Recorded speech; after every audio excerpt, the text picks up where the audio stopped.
Welcome to Comics Bazaar, the channel of comics commentary and arcana. This video features X-Force number 28, cover dated November 1993. So the cover is by Tony S. Daniel, inked by John Holdredge. Greg Capullo's gone since issue 25, and Tony Daniel will be the new regular penciler on the title. It's a pretty in-your-face cover, the kind that we expect from X-Force. But what's really intriguing is that Tony Daniel in 1993 is just 16 years old. You can see here from the cover alone, but also from the interiors once I get into it, that a very big influence on him is Jim Lee. And you can imagine that Tony Daniel was looking at Jim Lee's X-Men comics at the age of 13, 14, and now here he is at the age of 16 on one of Marvel's still biggest titles. What a trip that must have been. He must have been pinching himself as well as trying to get the pages in, 22 of them, and a cover every single month. Unbelievable time it was at Marvel when you had 16-year-olds like Joe Madureira and Tony Daniel breaking into the industry at the highest level. Let's open this one up to the, splash page. And we have the title of the story here, The Axe Falls. We've got our creative team down here. Fabian Nicieza, writer, Antonio Daniel, as he was going at that time. Penciler, Kevin Conrad, inker, Chris Eliopoulos, letterer, and Martin Thomas, the colorist. So there's a catch-up here in the narrative captions. In order to rescue Henry Peter Garrick, a member of the National Security Council who was being kidnapped by the revamped Mutant Liberation Front and taken to an ancient deserted island not far from Bermuda, X-Force planned a covert multi-pronged assault, but since no one ever accused Cable and his young soldiers of being subtle, that plan kind of fell apart, and that was in the previous issue. So Cable here is confronted by new villain and new leader of the MLF, Reignfire, and in very Silver Agey villain fashion, he says, "You've fallen before Reignfire, fallen before the overwhelming onslaught, which is our righteous anger." He's using the royal we. "The anger which is the birthright of every mutant born on this planet. You choose to fight against our cause, Cable, then you and your students choose to die." So what a dramatic opening. Well, let's continue with this. As I said, 22 pages of story and art, and one or two interesting happenings in the course of the story. So Reignfire here, taking on Cable, saying to him, "And Cable, you of all people trying to stop me, you who have seen what has been and what is to come." And that gets Cable's attention there. "Who are you?" he asks. Reignfire replies, "I am the future, I am the coming storm, I am the harbinger of mutant liberation, even if it must be squeezed from the clutches of humanity's clawing fingers, one drop of blood at a time." So what's Cable's response to that? It's fairly humorous. "You are giving me a headache," even as he grabs the end of Reignfire's cape and stuffs it in his mouth. That's pretty amusing stuff. That's really good. So Nicieza always having a bit of fun on X-Force, especially now since Liefeld is long gone by this point, and Nicieza's got total creative control, more or less. Cable blasting away at Reignfire, knocking him over the edge of this, what would I call it, like balcony, and down onto the ground, where he falls straight in front of a Feral who has freed Peter Garrick from a prison cell and is trying to get him to safety. So Feral here hissing like the kind of mutant feline that she is, and she says to Garrick, "Look out for yourself, Garrick. You think I'm going to put my neck out on a line for a mutant like you? No way." So Feral has mixed feelings about the rescue mission for Garrick, and Reignfire has an offer for her. "Stand with us, Feral. Use this opportunity. Send a message to the oppressive human cows. Flay Garrick alive right now." So Cable intervenes. He says, "You have to help me out here, Reignfire. I'm trying to teach these children the difference between right and wrong.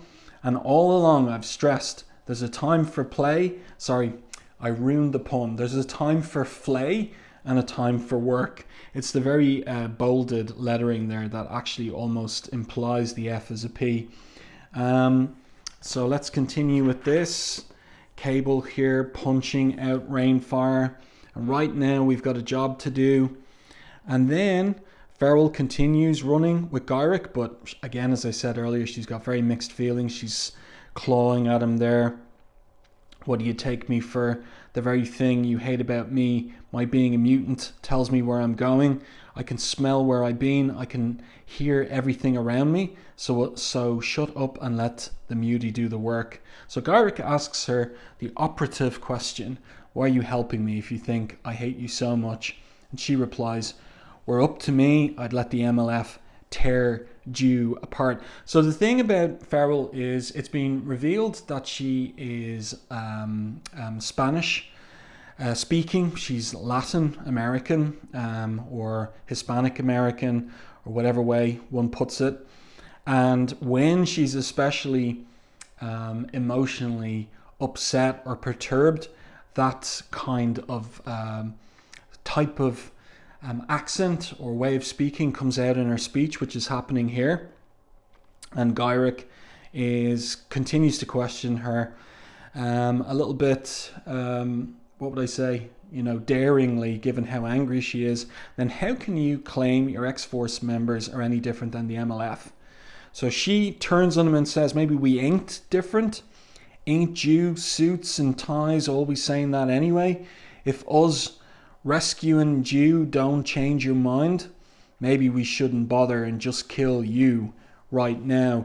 So she's kind of betwixt and between in terms of her own feelings about him, and her feral nature is being tested. And we'll see how that all pans out in the course of the issue. But the scene shifts to Shatterstar. And at the end of the previous issue, there was a cliffhanger in relation to him, where we see there that Wildside has Siren by the throat, and he's demanding that Shatterstar lower his weapons. And he does here, as you can see. Reaper is there in front of Shatterstar. Shatterstar cut off his right hand. So let's see how all of this pans out. Turn the page. Shatterstar puts the sword in the ground, and Wildside exclaims triumphantly, now back off. Kind of disappointed, mate. He says, thought you'd show more chutzpah than that. But what is this sound effect here? There's a humming happening. The sword is in the ground. Wildside picks it up. Now look here. Got your blade, got the girl. Looks like, except for Reaper missing another hand, the MLF has just about everything. And so he's holding the sword up. Reaper now is there behind him.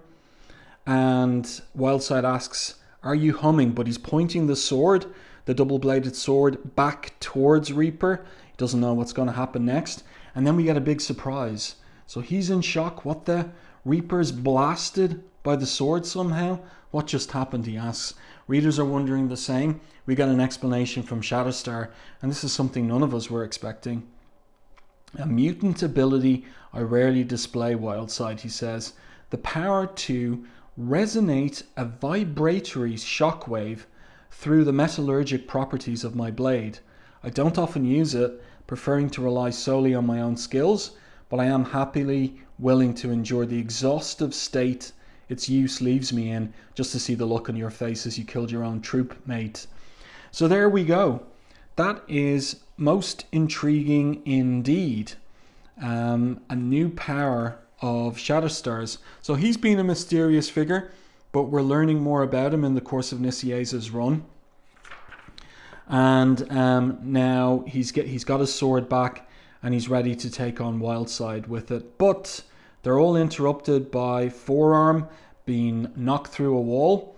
And who has done that except for Warpath? And he asks here rather dryly, did I interrupt something? I mean, I was playing around with Forearm for a while, and whoops, I hit the boy too hard. And then look at the mess I made. Did little Wildside get hurt too? I'm such a klutz. We've exceeded the mission time specs, kids. Let's head back to the ship. Terry, Shaddy, what's up by you two?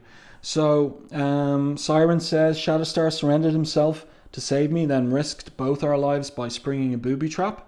Shatterstar is holstering his swords there. And that's the end of that scene in a way, because the scene shifts to Sunspot and Cannonball and Boom Boom. So, while elsewhere in the fortress, Cannonball, X-Force's second in command, has been nailed by a psychic assault, and incredibly, an old friend may be responsible, and that's Dani Moonstar. So she hasn't been seen since, if I'm not mistaken, New Mutants 87, the first issue by Rob Liefeld. And Sunspot has his mouth wide open in shock and surprise. Dani, he asks, Danielle Moonstar, is that you? And this masked figure responds, wouldn't you like to know, Sunspot? Locus here says, yo Mooney, what say I shunt these three to Poughkeepsie? And she replies, a fate worse than death, huh, Locus? You're so cruel, kiddo. And Boom Boom says, take off that mask, Moonstar, and show us who you are. And if you are Dani, you were Mirage, one of us. You were a New Mutant, one of the good guys, for Pete's sake. This doesn't make sense. So, Moonstar here attacks Boom Boom, knocking her off her feet, using her power. So she says, for instance, she says here, little does make sense in this life, girl. For instance, take an innocent child, no more than a babe actually, something to be loved, to be cherished. Why then would a parent, a father say, strike out at such a child? Why would he beat her? Sound familiar? Tabitha? And so this has knocked Boom Boom over. So she thinks she sees her father attacking her. And that was Mirage's power, to make people face their greatest fear as a Mirage. So it seems like that power has been configured differently for this new version of the character. But Sunspot reacts, that does it. I don't care if you are Dani, you're not going to hurt another one of my friends. So he blasts at her. Both Moonstar and Locus evade the attack. Locus turns up right behind Sunspot because she can teleport, and she says, how's about I get to keep enjoying that gorgeous bod of yours and only teleport the top half of your body out of here? But Sunspot grabs her wrist. Wherever I go, girl, you're going as well. And let's see what happens in this scene. So Dani, or Moonstar, swinging from the chandelier. That's really well done there by Tony Daniel. I'd say he was proud of getting that one looking the way it does. So she fires one of these arrows at Sunspot. I'll take him out with a mine shaft. And the problem is that Sunspot yanks them all into the arrow's path. So they're all enveloped in it there. So you can see Dani Moonstar, Locus, Boom Boom, Sunspot, and Cannonball.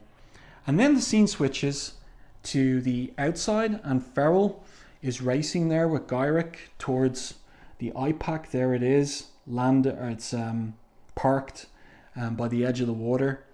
And there's a back and forth between them. And Feral is still irate in respect of Gyrick. Stop licking your chops or I'm going to have to blindfold you or bust your head or something. And then there's a blast. So that catches her by surprise. And Gyrick, it's this blast. Gyrick says they're a teleporter, Locus, using her powers. It's her energy signature. So Feral is upset. Great, I got to worry about them on my tail and you in my face. So she tells him to move.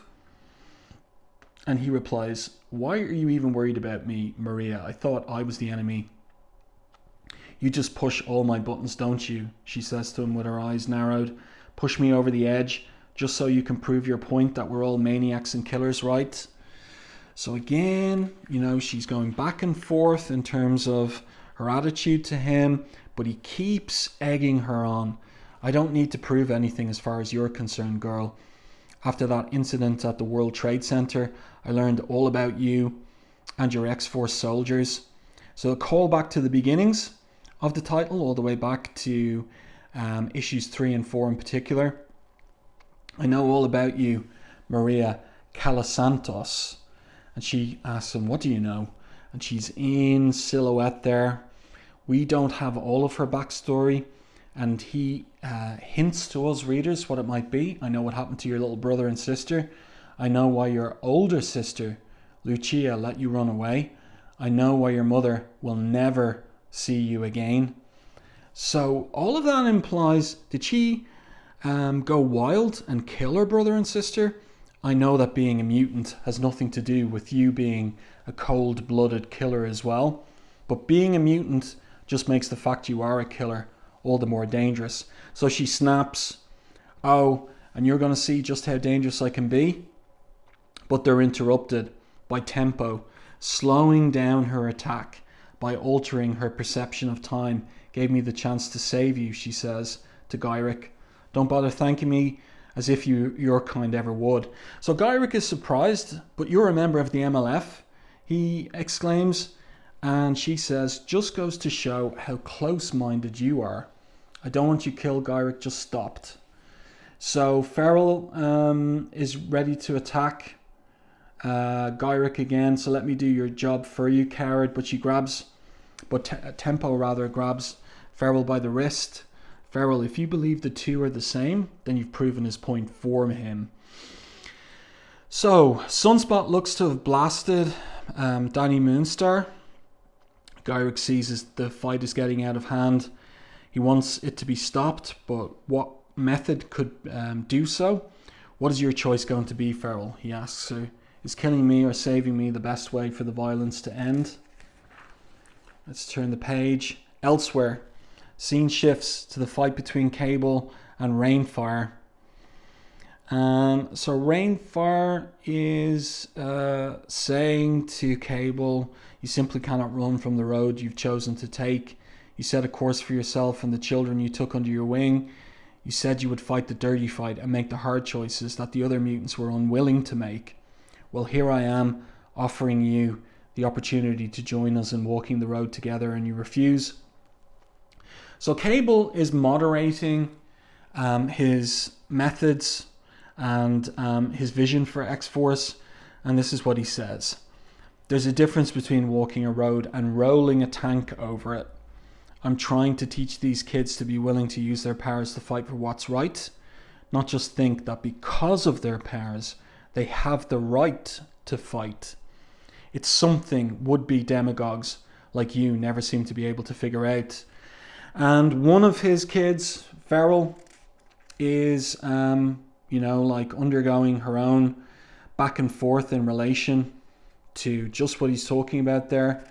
And which decision will she make? So Reignfire says to Cable, then your own weakness will doom you to repeat the sins of your past. Nathan Dayspring.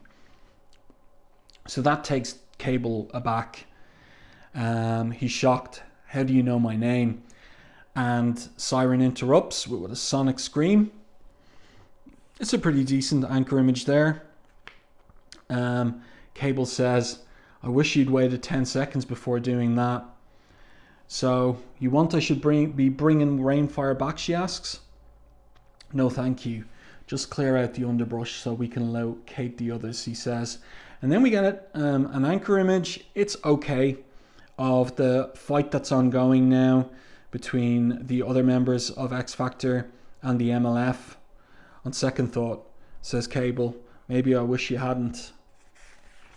So we're almost at the end of this. There's no letters page. So here we go. It's all coming together and it's all coming apart, says Gyrick. So Tempo's in between Gyrick and Feral. And Reignfire arrives to goad Feral. And also attack Tempo as a traitorous witch. So he uses his power to electrocute her. And then he turns to Feral. What if the killing of one man could help prevent the deaths of thousands, even millions over the coming decades? What if killing Gyrick right now could save the future for all mutants? So, Does Reignfire, who knows Cable's identity and real name, is he another time traveler? Strife is gone, but is Reignfire someone comparable to Strife? I mean, he's taken up his position as leader of the MLF. How does he know about the future or what's coming in terms of a dystopia? So we're back with the moral dilemmas of Days of Future Past once again. Uncanny X-Men 141. If key people are killed, will it set off a dystopian future or save mutants from a dystopian future? Well, Gyrick adds, what if it could, Reignfire? What if it couldn't? So, is fate written?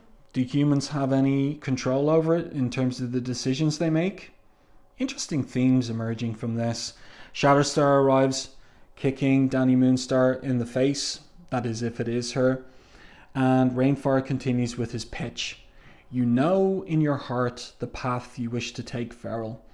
You've looked at your teammates and found them wanting. They don't understand you. They don't accept you. Be a part of something better, something harder, something stronger. Join the MLF, Feral. Kill Gyrick now, and let the road you take be bathed in blood. So she accepts the offer. She's lunging towards Gyrick to kill him, but somebody attacks her from behind, stopping her. It's Cable, and he's annoyed, angry. Blast you, Reignfire, for twisting her around. So Siren asks, did he kill her? No, of course not. No, the gun was only set to a low-level plasma charge. But Reignfire's delighted. Listen to yourself, Nathan. Low level indeed. Better to curse yourself for denying her the right to be what she was meant to be, and for denying yourself the right to fight this war the way you know it should be fought. So he's got Feral and he's got Gyrick. What does Cable say? He says, no, I fought that war with myself already, Reignfire, and I won't fight it again. Not wanting to kill you doesn't mean I'm not going to stop you. So he blasts him, or rather, Reignfire blasts. What is happening here? Is he shot from behind, but he is shielded by his cloak? Maybe that's what's going on. Looks like the shot deflects off the cloak. Reignfire wants Locust and Moonstar to join him.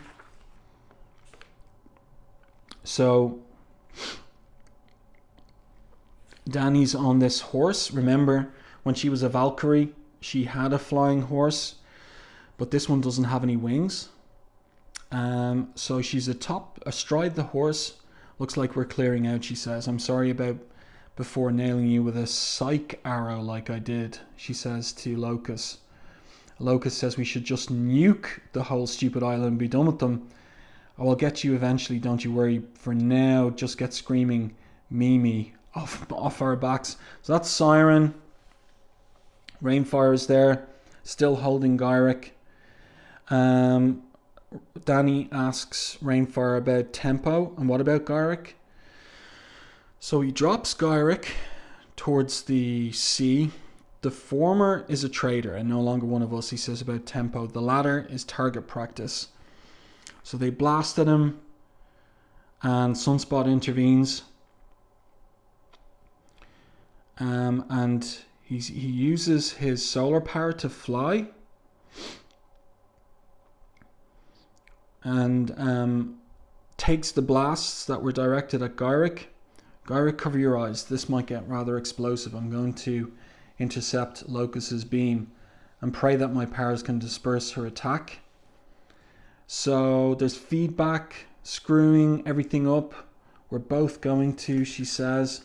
And then there's a big explosion. Or rather, there's a small explosion contained by this horizontal panel. So what I feel is that maybe Tony Daniel was struggling a little bit to squeeze all the plot in to the 22 pages here, because otherwise you might have wanted a bigger anchor image for that explosion. They're all gone, says Warpath, but Gyrick has been spared, says Shatterstar. So we've got a top-down shot of them in the water, and let's see. Cable says, Locust said she could teleport anywhere she has been or anywhere her target has been.